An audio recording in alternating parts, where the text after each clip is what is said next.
Hi, Garnet here, and I wanted to talk to you today about why some people seem to fall asleep when they have a Neurolight session. Okay? It doesn't happen to everybody, but it happens to some people more than others, sometimes more than others. So actually there's no one reason, so I want to go through a list. The first one, I suppose, is probably pretty obvious. They just happen to be tired. And I don't mean in a chronic way or any kind of significant long term. They've just been very busy. Maybe they've been working a lot. Maybe they didn't sleep enough. Whatever it is, they're just tired. If they lay down for 10, 20 minutes and put on a headset and listen to some nice music, they might fall asleep, or just lay down and fall asleep. So the first one is kind of simple. They are simply tired. They're maybe sleep deprived when they lay down. For whatever reason, no matter what's going on, they'll tend to fall asleep. So that's the first one. And that's easy. It's got really nothing to do with the Neurolight signals or anything that is deep as an issue for them. Okay. I'll make this a list. Number two,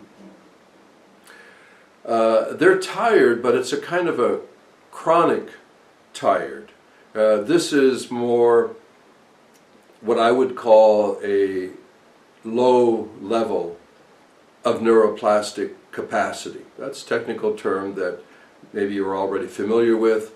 Neuroplastic is that ability for the brain to not only respond to signals, but go through changes because of the signals, changes in synaptic activity, short term, and even changes in the structure, the neuronal structure, the nerve structure of the brain long term. That's neuroplastic, and the capacity is the ability to do this. You could kind of think of it as a little bit like maybe brain vitality, although I don't want you to think of it as an overt kind of excitation. It's that ability for the brain to process signaling.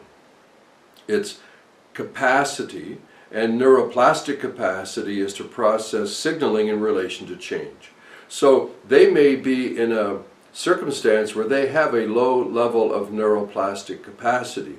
That means their ability to match the demand of signals is low. Almost any signals will give more demand than their capacity can respond to. So in cases like this, I think what's important to understand is that they're not really falling asleep. There is a process in the brain. The brain is, on a very basic level, made up of two types of nerve cells, neurons. One are excitatory and the others are inhibitory. You could say one is a positive feedback forward, yes, yes, yes, more, more, more. The other is a negative feedback. That means no, stop it, that's enough, limit, limit, limit. Now, negative feedback doesn't mean negative like in psychologically negative, oh, that's a negative emotion. It's not like that. In complex adaptive systems, there's a lot of communication, and this communication takes the form not only of primary signaling, but also feedback. So, when the brain starts to experience a stimulation, a demand, that exceeds its capacity, the inhibitors increase and increase and increase. That means that the brain kind of shuts itself down to protect itself. So it's more of a checking out than it is a falling asleep. Now, if you stay checked out long enough, that may evolve into sleep, but you have to understand that that process is more of a short-term protection process than it is actually falling asleep, although it could evolve into sleep for some people. So the first one is they're just simply tired short-term. They fall asleep, anything will do it. The other is that they are, you could say, long-term tired, to use the concept. Their neuroplastic capacity is lower, and because it's lower, many kinds of demands will seem overwhelming. They'll want to back off, get out, check out, and that's what happens.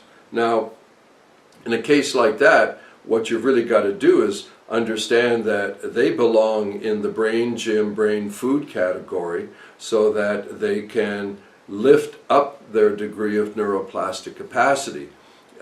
Brain exercises and brain energy are really important for them. Now, in the Neurolite, you'll notice that the compositions are ranked by foundation, intermediate, and advanced. What that means is the foundation has a lower level of signal demand, intermediate is kind of in the middle, and advanced is higher than that. The analogy I usually give is you go to a yoga center, you want to take yoga classes, and what you'll notice is on schedule there are beginner classes, intermediate, and advanced, maybe by different terms, but you get the idea. So not only the body as the whole, but the brain itself, because the brain is physical, it also has levels of fitness, you could say. So if you choose compositions that are significantly higher in demand than the brain's neuroplastic capacity to respond to those demands, the brain may want to protect itself in a short period of time, and it will go into this dominating inhibitory state. It'll check out as a way of saying, that's a little bit too much for me. It's like being in the yoga class and saying, I think I'll just sit this one out. Now, other ways of increasing the signal demands that could cause this checking out, going to sleep thing is that you have the general light intensity too high. It may be, a very comfortable session and at a foundation level or intermediate, we'll say. So it's quite fine. They can do it, if you know what I mean, but the light intensity is just way too high. And it varies, of course, but understand that, around 10-15% is a lot. More than that is getting pretty strong for most people, and less than that maybe just perfect. So be careful that you're not creating too much basic light intensity stimulation regardless of the composition. The other thing which is kind of related to that is the distance from the person's face, closed eyes, to the light pyramid LEDs. Again, if it's too close, that effectively increases the light intensity, even if your light bar on your user interface is set lower. If the lamp is too close, it also creates that sense. Keeping in mind that the ambient light in the room makes a big difference, right? If you take a flashlight in a daylight room, any old flashlight, it's no big deal. Take the same flashlight in a darkened room and it's quite bright. So keep in mind that if you think you have a good light intensity, but it's in, let's say it's the nighttime and it's quite a dark room, it's going to be perceived subjectively as being more bright. It might cause this inhibitory response.